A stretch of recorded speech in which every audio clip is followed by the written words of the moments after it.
o le launga i le suafa ma malu o le tua le tamaa, le alo ma le angang paia. Amene. Manatu Autu o le asale nei, o le toto Keriso, the blood of Christ, o le toto Keriso. A le lawa filifilia le fai upa faatasi, ma le sifuru ma le lua o le tusi le na tatou faitaulaga. E matua iai le tae ao le nei. Au mai eise o onga tāua mo i tatou uma. Ma le tatou savalinga o le nei mai aso. E whapea. A o Keriso ua maliu mai. O le osi taulanga sili mea lelei ua aulia. Wau iane le fale fetafai e sili ona lelei ma ona atoatoa. Le faia e lima. Lona uiga e le faia faalelalolagi nei. Na ulu faatasi lava lea o ia i totonu o le mea paia. E le ma le toto oti tamai povi. A o lona lava toto. A o lona lava toto. Ua na maua. Le togiola e faavavau mo i tatou.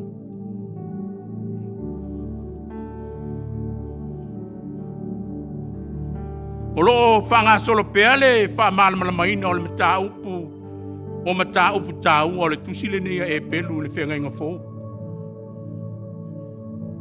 E whaama he ala i le asoto na i nei.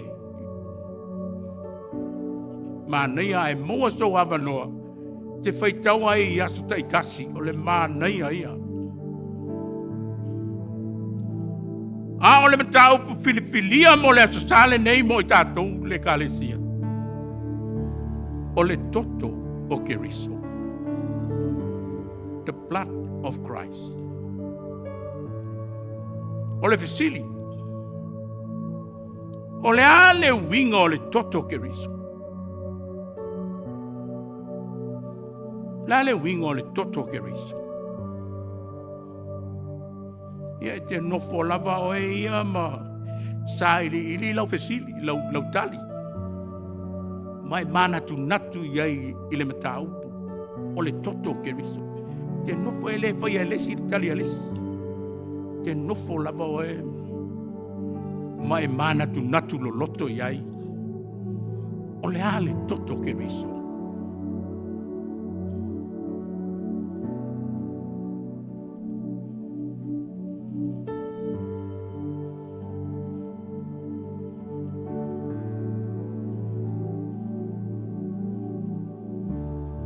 Ai fai mai au o ngā le tuspa ia.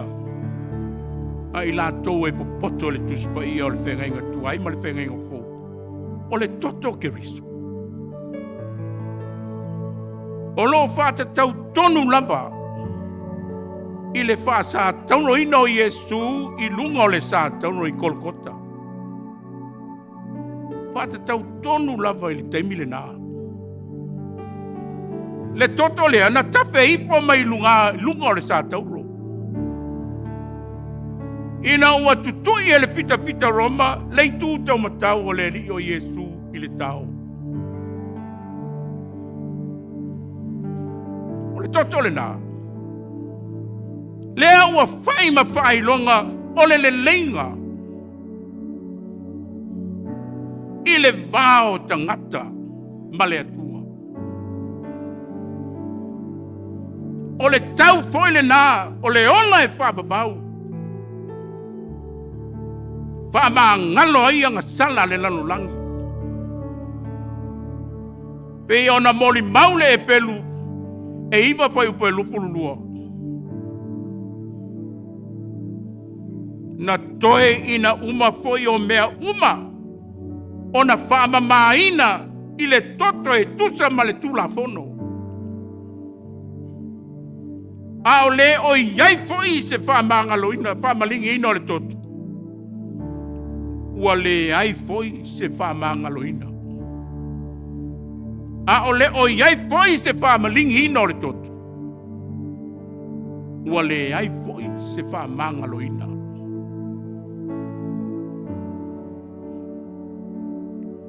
E moni. Moni lelei ma faamaoni le mau. Aua ana le maliu Keriso. E le ai lava se faamagaloina. Aua avele maliu o Keriso ua fai le ma togiola. O anga sala le lalolagi. I lona toto e le sala. Ma o le taunu unga foi lea o le peangainga fou na o sia Yesu malo na usoo i lunga le afea o pito lunga i le lato whamana tunga muli muli. A o luma nai o na puapua ngā.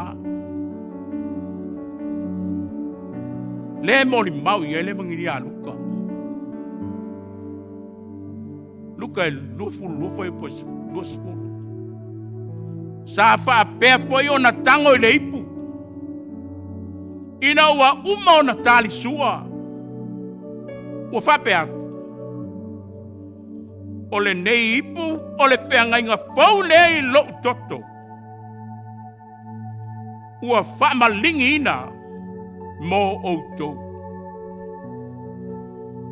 Le foi e moli mau i le mangilia a matai o e luspulu ono foi pulu vatu. Aua o lou toto le nei. O le toto le peangainga ua whaamalingi ina. Mo tangata e tō tele whaamangalo ai anga sala. Ona por peangainga tua i sa whao ngā aiele. A wosi taulanga sili le toto manu. Whaamangalo ai anga sala le nua Israel. Pe ona whaamawina le levikito e surfitu whai upa lulu matasi. Whai mai. Aua o le toto. Le ola o le tino. Wa au tui nātu ai foi ia te o tau e whai ai le togiola. Mo o tau i lunga o le faitaulaga. Aua o le toto. O le mea lava lea e whaiai le togiola mo le angasala. Mo le tangata angasala.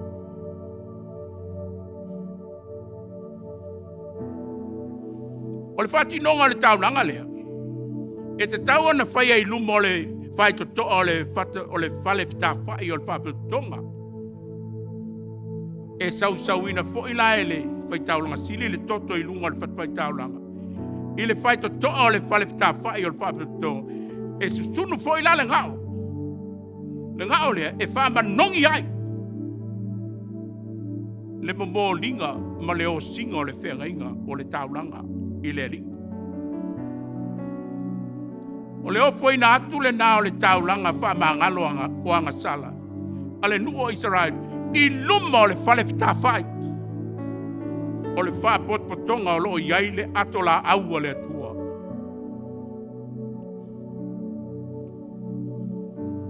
Ai pitai. E leo leo wala leo o loo moli mau iai le tusitala o le tusi au Eperu. I le whenga inga fōu. O loo manino le leile mamala malamba le maua le tusitala Eperu. E winga le taulanga na o sia Keriso. Pe ona avea ma Matua i le nei tae au. A o Keriso ua maliu.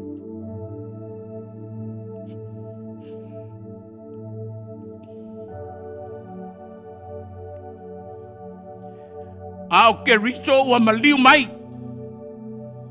O le osi taulanga sili mea waulia. Wa ui ane ele fale fetafai e sili ona lelei ma ona atoatoa. Ele faia e lima. Lona uiga ele faia faalelalolagi nei. Ona ulu faatasi lava lea o iei tono le me paia. E le ma le toto oti ma tamai povi. A o lona lava toto. Wana maua le togiola. Faavavau mo i tatou. Togiola le nā le kalesia. Le foi e moli mau iai le apostolo Paulo i le kalesia i Efeso mua. Foi upo e fitu. O ia foi. Ua tatou maua ai le togiola i lona toto. O le ngalo ina lea o angasala e tusa male o loa faulai. O lona alo fatunoa. Ua ia faafau poe tele mai a te i tatou. I le poto uma. A toa ma le faa uta. O lona winga. Ua matua sa saa atoa mai e Yesu Keriso. Lona soifua paia. Ma faafau poe mai a te i tatou. I lunga i a te i tatou. E ala. I lona toto. Ma lona faa uta. Ina ia faola ina le lalolagi. I lona lava toto pa ia. Toi whapea mai leo le apostolo i le tusi a le kalesia i Roma. O le nei. Ua tau amia tonuina o tau. Nei i tātou i le toto. I lona toto. E le faola ina ea i tātou. Ia te ia. Ai le toa sa i sea. E le faola ina ea i tātou. Ia te ia. Ai le toa sa i sea. Le kalesia ma le whanau pa ia le atua nei tae. O le toto o Keriso. E le ngata ina whama ngano aia tātou anga salau. A ua whape na foi ona fufulu e se ina ai o tātou ele lea. I lona toto na malingi fua. Wa vea foi lea e whaima a upenga fale anganga. O le tū faatasia o se mafutanga ua malepelepe. Ma ua fefuri tuai. O se auso. O se ulungari. O se ainga. O se whalapatonga. I le tino e tasi o Keriso Yesu lo tatou whaola ma lo tatou pulwanga. Ua whai maile maua Paulo i le kalesia kartia. E le iai se iuteio. Po o se eleni. E le o iai se polonga po o se saoloto. E le o iai se tane po o se fafine. Awa ua tasi lava o tau uma ia Yesu Keriso. A fai foi la e o Keriso o tau. E moni lava.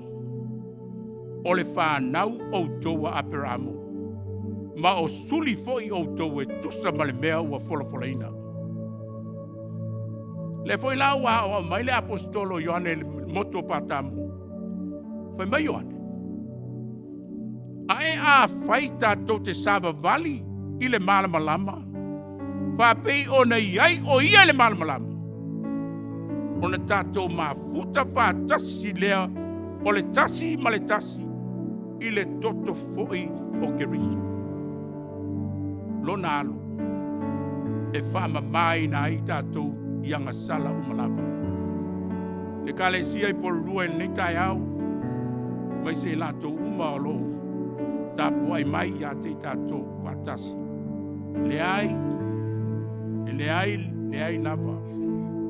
Se isi ala pito sili o na tātou manu malo ai.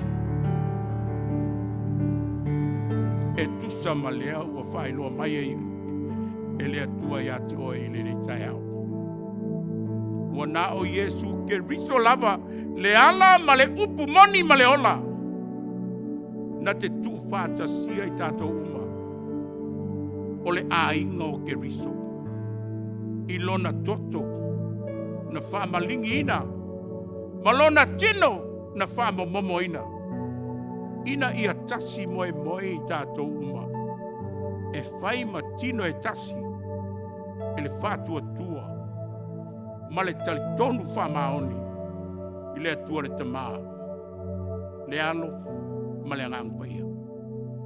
Whaavai le nāmau sali, le kālesia, e papa mo i tātou, e lema faia le te apolo na solopa, pe a fio tupu Keriso i totonu ia te oe mau. Nei, faavavau lava. Tatou te talo. Ua mātou whaalongolongo, ua mātou mōli mau, lo fetalai mai, ma lo whaamanino mai o lo finangalo paia, lelei.